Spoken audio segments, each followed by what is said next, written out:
What's up, YouTube? It's your boy Ronan back with another video. If you don't know who I am, you're new to the channel. I'm a artist, illustrator, designer. I've got my own cool webcomic called The Heavy. You can check it out in the link in the description below. If you like militaristic sci-fi, drama, action comics, then I think you might like it. I'm working really hard on updating it, so it'll be updated soon. So please stick around for that. I'll have a video about that and everything.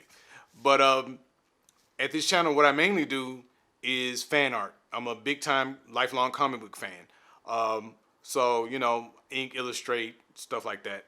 I don't know what that was. Today, we're going to be doing a really cool no, it's a cool comic book.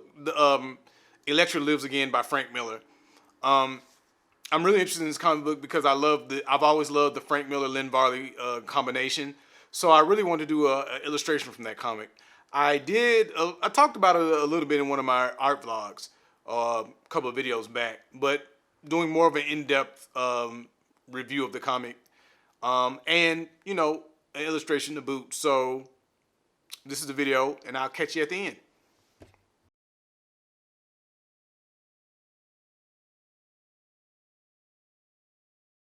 Today I want to talk about Electra Lives Again by Frank Miller and Lynn Varley.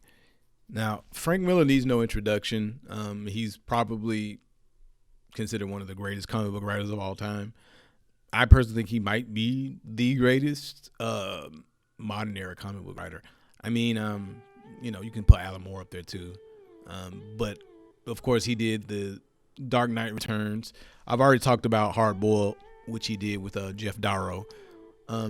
But in his early career, he kind of cut his teeth or really came into his own on the Daredevil titles. At that time, Daredevil wasn't that cool of a character. It's kind of a floundering character. I don't know. I wouldn't call him a Z-grade character, but he wasn't considered as cool as he is today. And the reason he's considered to be cool as he is today is because of Frank Miller. Now, Frank Miller kind of ushered in this sort of dark and gritty storytelling style that made The Dark Knight Returns so great. I mean, it's a really, and not just because it's dark and gritty, but I'm gonna be honest, I generally tend to dislike, and I think that's why I dislike his early Daredevil work, because I really don't like that, although it works in Dark Knight Returns. I'm partially against it, maybe because everybody kind of went crazy with it after he introduced it. I think it was more of his style and more of him experimenting, and everyone else kind of, I think, took the wrong things from it. They just took the style instead of the substance. Now, in Frank Miller's defense, by the time I looked at his early Daredevil work, I was already inundated in all the dark and grittiness. So looking back at it, when I did, there was so much dark and gritty superhero comic books that it annoyed me. So I'll cut him some slack there. Had I seen the Daredevils immediately when they came out, when he was writing them, I probably would have been more impressed. But because I saw them a little later, in the height of the, you know, gritty 90s, early 90s, I wasn't that impressed with him. And another reason why I really didn't like him was that Frank Miller kind of has different styles of drawing. He has a more ink heavy style when he was drawing and writing the early Daredevil comic books, but he has a more open line style, more European style when he's working with Lynn Varley, who's doing the watercolors. And so he was doing the, you know, obviously the heavy inking style, and I just didn't like that art. So that's another reason why I wasn't into those Daredevils. But everybody loved them and they were a big deal. So there's that. I'm not saying they're bad. I'm just saying I'm not into them. So one of the big things he did in his run on Daredevil was he introduced the assassin Elektra. She's his invention, and she's a pretty cool character. Um, Back then in the 80s and 90s, I mean, she was a pretty big deal, but not in the 90s really. She was dead. But basically, what happens is she was a really cool character, and she ends up getting killed by the villain Bullseye. And this was back at the time when characters used to die; they stayed dead for a long time. So she was dead for quite a while, up until this comic came out.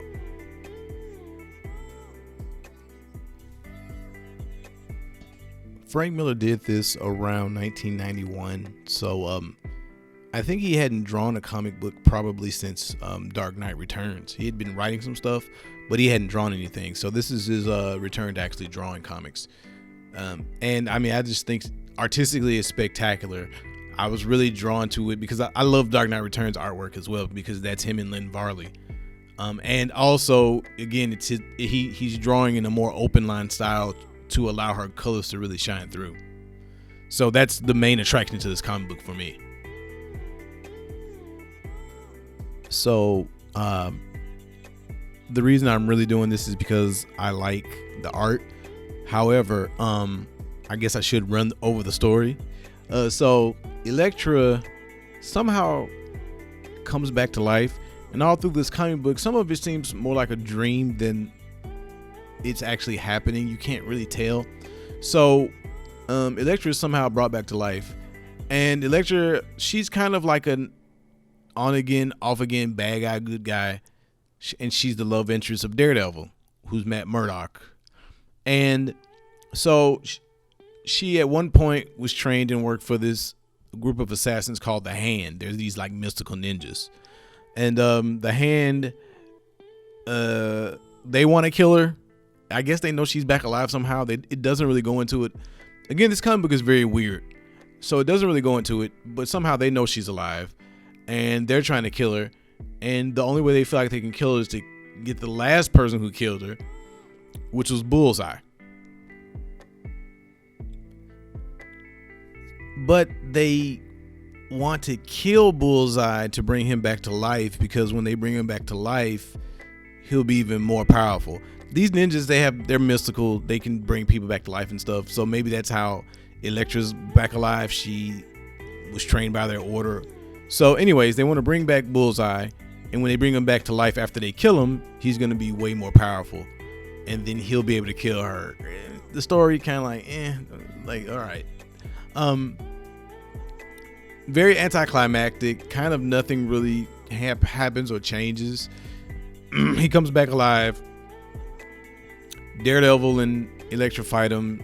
She dies again. Spoilers. This comic book is super old. So it's not much of a comic to me as far as story is concerned. I think it's more, like I said, I care more about the art.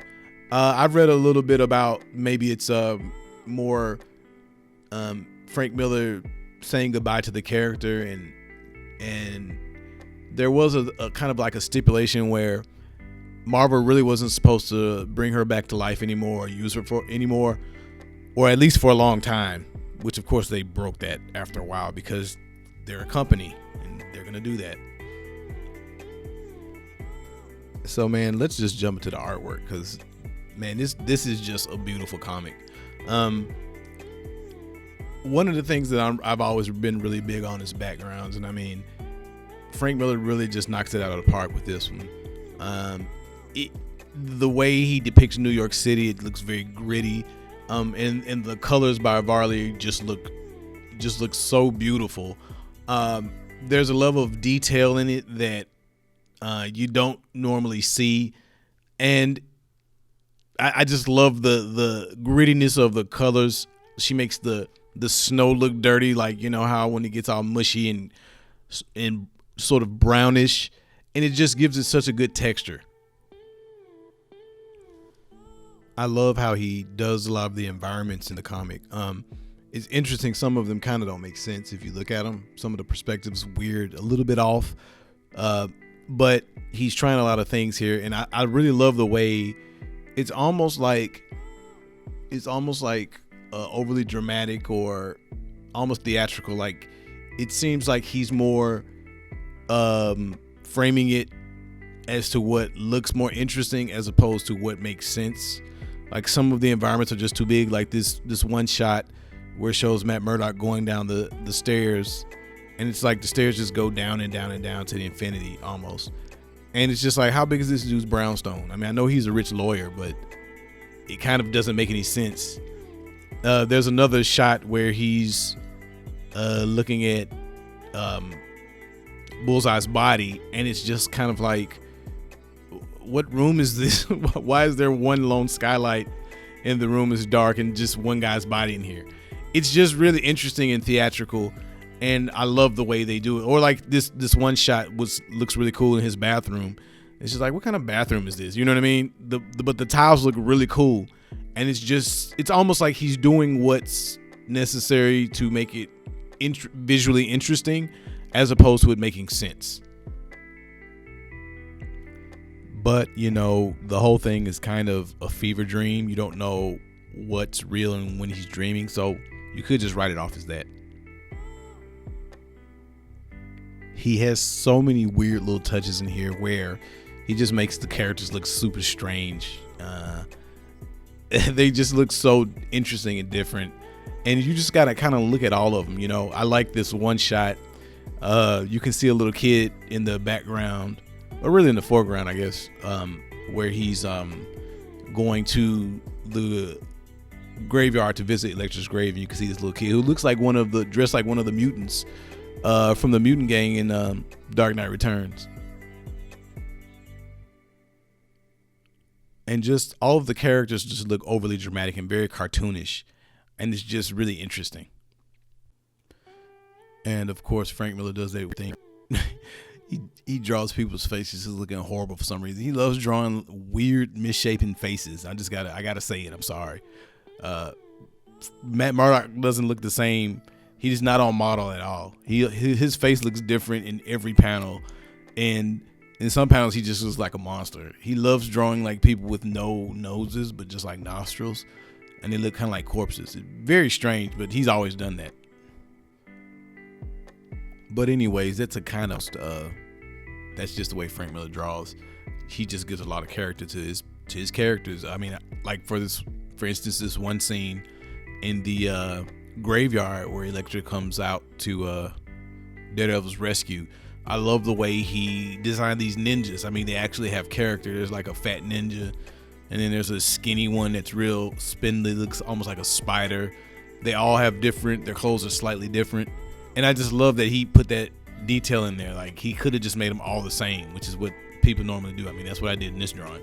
But he gave them all their own distinct looks. Speaking of that scene in the graveyard, that's just probably my favorite scene in the book. It's just so well done. The panels are huge. So it's almost like and their movement is very almost like hypnotic. It's almost like you're meant to sit on each panel for a long time. You don't just turn past them. You know what I mean? And I like these little breakdowns where you can see the difference between how open the lines are and how much color she put onto it. I just think it really just illustrates Lynn Varley really kind of made this book, and just how interesting the line work is from Frank Miller.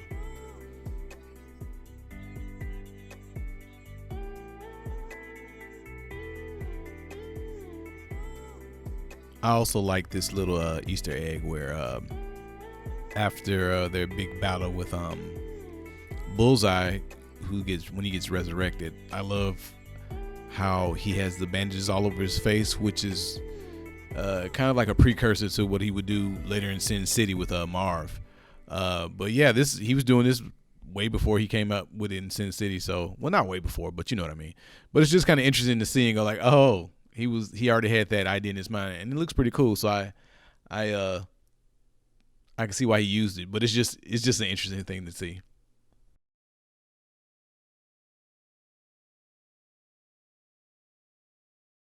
So yeah, that's Electra Lives Again. Of course, nowadays she's around a lot more. But like I said, back in those days, it was a big deal for her to be running around. So I I'm actually surprised I had as much to say about it as I did. I didn't think I had much to say about it because I don't particularly like the story that much. But yeah, so I'll be posting this illustration on my Instagram, so go over there and give me a follow. And yeah. So that was the video. That was Electra Lives Again. Like I said, not my favorite comic book. Not terrible, but just not the best Frank Miller work when you compare it to things like The Dark Knight Returns or his work on Sin City, or even like Hard Boiled, which I did earlier. So it's not to that level, but still really good comic book. But mostly, like I said, I loved it for the artwork. So if you disagree with me, that's fine. Let me know in the comments why I'm wrong. Be polite about it though. But anyways, that was the video. If you liked it, please like, subscribe, comment, all that good stuff. And I will catch you in the next one. All right, peace.